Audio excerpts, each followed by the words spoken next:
It's not an exaggeration to say that Donald Trump insulted his way to the White House. His run to the Republican nomination was defined by his bullying of rivals, from low energy, Jeb Bush to Lyin, Ted Cruz.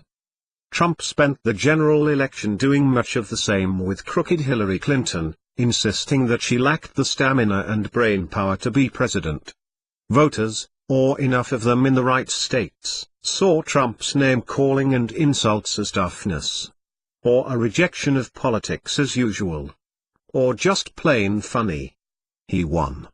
And, despite pledges to be so presidential we would all be bored, Trump has turned from an insult-driven candidate to an insult-driven president. The latest example came Monday afternoon during an event honoring Navajo code talkers. "I just want to thank you because you are very, very special people," Trump told the gathered group. "You were here long before any of us were here. Although, we have a representative in Congress who has been here a long time. Longer than you." They call her Pocahontas. Trump referred to his nickname for Senator Elizabeth Warren, Pocahontas, a label he has long used for the Massachusetts Democrat, while standing in front of a portrait of President Andrew Jackson, his political idol, who instituted a policy of Indian removal from a handful of states, a forced exodus known as the Trail of Tears. Pocahontas was a historical character from the 17th century, and many Native Americans say that using her name in a disparaging way insults Native peoples and degrades their cultures. Trump's joke went over like a lead balloon in the room. The Pool report described the reaction this way: awkward silence in room. You can watch it for yourself here. The simple and irrefutable fact here is that Trump, since the moment he became a candidate, has not simply rewritten the rules of how someone running for president, or elected president, acts.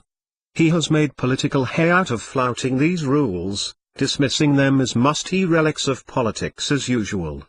Anyone who blanches at his insults or suggests that he is defining the presidency downward just doesn't get it, or him. In Trump's own mind, all he is doing is freaking out the squares. Insults, of course, are not policies. And bullying is not a strategy. Trump either doesn't understand that, doesn't care, or is simply incapable of moving beyond a political philosophy that would be recognizable to any grade school bully. He called Warren Pocahontas, a reference to the fact that she has claimed Native American heritage, because A, he thought it would be funny, and B, he knows his base eats up these insults. That using that word, which some Native Americans consider a racial slur, in the context of an event honoring code talkers, or in front of a painting of Jackson, might offend someone might well have not even occurred to Trump. And, if it did, he likely did it anyway as a way to attack the so-called snowflake culture on the left. When White House Press Secretary Sarah Sanders was asked about the moment in her daily press conference, she argued the word Pocahontas was not a slur and quickly sought to change the subject to Warren. What most people find offensive is Senator Warren lying about her heritage to advance her career. Look. There's no question that Trump's base, when they hear about this kerfuffle, will laugh at the reference and revel in the fact that the so-called fake news media made a big deal out of it. That's fine. But just because you laugh at bullying or cast rank incivility as a rejection of an overbearing political correctness culture doesn't make it, or you, right. There are lots and lots of ways that Trump's candidacy and presidency have changed, are changing, and will change not just our politics but also our culture. Perhaps the most damaging is that his obsession with insults and feuds sends a message that name-calling and bullying are just fine as long as you are doing it to people who deserve it. That is the sort of genie that is impossible to put back in its bottle even after Trump leaves office. The mainstreaming of incivility and insults will have an impact long after Trump leaves the White House. It's not an exaggeration to say that Donald Trump insulted his way to the White House.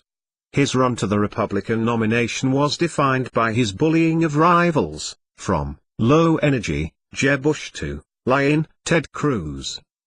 Trump spent the general election doing much of the same with crooked Hillary Clinton, insisting that she lacked the stamina and brain power to be president.